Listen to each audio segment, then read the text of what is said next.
Welcome back sa aking channel. Daniel Padilla nagsalita na sa issue tungkol sa kanilang sekretong pagkikita ng kanyang rumored girlfriend na si Andrea Brillante sa Spain, kung saan isa sa mga dahilan kung bakit nag-break up sila ng kanyang longtime partner na si Catherine Bernardo. Panoorin at pakinggan hanggang sa uli ang bidyong ito para sa buong detalye. Yes, kumpirmado ito na nagkita nga ang dalawang kapamilya A-lister star na sina Daniel Padilla at Andrea Brillantes sa Spain, ayon sa naging pambubulgar ng ilang mga showbiz columnist vlogger tulad na lamang ng grupo ni Christy Fermin kasama sina Romel Chica at Wendell Alvarez. Sinuportahan din ito ng ilan pang mga kilalang showbiz media reporter tulad na lamang ni Salvi Aces ng Filipino Star at maging ang batikang showbiz writer, vlogger at columnist na si Morley Alinio ay kinonfirm din ang tungkol sa isyong ito. Ang iisang jacket na suot ni Daniel Padilla at hawak ni Andrea Brillantes sa kanyang post ang di umano'y proof na sabay silang nag-travel sa Spain, isang buwan na ang nakakalipas. Ito yung time na katatapos lang ang matinding kontrobersya sa breakup ni Andrea at Richie Rivero, habang si Daniel naman ay sinabi noong magshoot lamang ng endorsement sa Spain para sa isang brand na sikat na inumin. Na-connect nga sa photos na iisa raw ang nasabing jacket. Nakasabay pa nito ang post ng sister ni Catherine na si Kay tungkol sa Dumanoy, karma, at ayon sa mga nag-comment na tagahanga mga supporters na magkakapatid, ang tinutukoy di mano nito ay walang iba kundi ang nobyo ng kanyang kapatid at ito'y walang iba kundi si Daniel Padilla. Sa kanilang naging topiko sa kanilang YouTube channel na Showbiz Now na may inilabas na blind item ang grupo ni Christy Fermin tungkol nga sa isang magjowa kung saan pumunta ang lalaki sa isang malayong lugar upang magkaroon ng isang project sa isang malaking kumpanya dito sa Pilipinas. Inamin mismo ito ng sabing aktor na kasama niya ang isa sa kanyang mga kaibigan at kapwa-artista na kakatapos lang din noon sa isang relasyon na humantong pa sa isang matinding bangayan sa social media.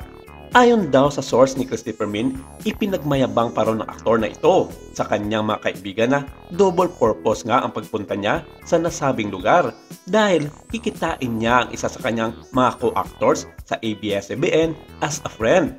Dahil alam pa umano ng kanyang mga kaibigan na sila pa rin ang kanyang girlfriend sa kasalukuyan.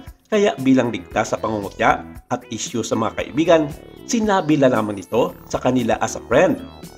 Pero kung inyong mababasa sa mga naging komento sa nasabing talakayan ng grupo ni Christy Fermin sa kanilang YouTube channel na Showbiz Now na, walang ibang bukang bibig ang mga ito kundi sina Daniel Padilla at Andrea Brillantes dahil masyadong obvious naman ang isyong ito sa pagkakaroon lamang ng malaking issue dahil sa lahat ng malaking tao sa industriya ng showbiz ay tanging sina Daniel lamang at Andrea ang pumunta ng iisang lugar para magkaroon nga ng secret love affair malayo sa magulong mundo ng showbiz dito sa Pilipinas. Hindi malayo sa issue tungkol sa kakabreak pa lamang ng kanilang kapwa kapamilya artist na sina Kim Cho at kapuso actor na si Sian Lim. Kontrary ito sa ilang mga nag-comment sa nasabing programa ng Christy Fermin sa Showbiz Now na. Samantala, sa Instagram post ni Catherine Bernardo noong Friday ng gabi December 15, 2023, may ilang mga pictures ang kanyang ipinost na ang caption ay appreciation post for the little things that have been making me smile the past few weeks. No looking back, only moving forward. Hindi kasama sa pictures na ipinost ni Catherine ang pictures nila ng ex-boyfriend na si Daniel Padilla na kuha sa dalawang events na pinagsama nila noong Wednesday at Thursday.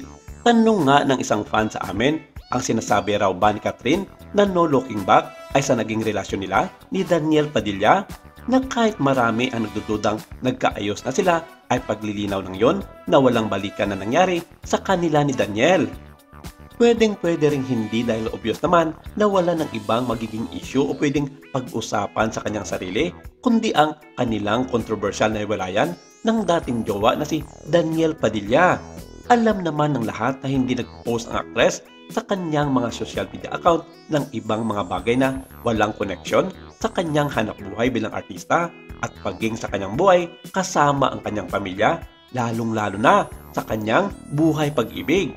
Pero ano nga kaya ang meaning talaga ng post na iyon ni Catherine Bernardo?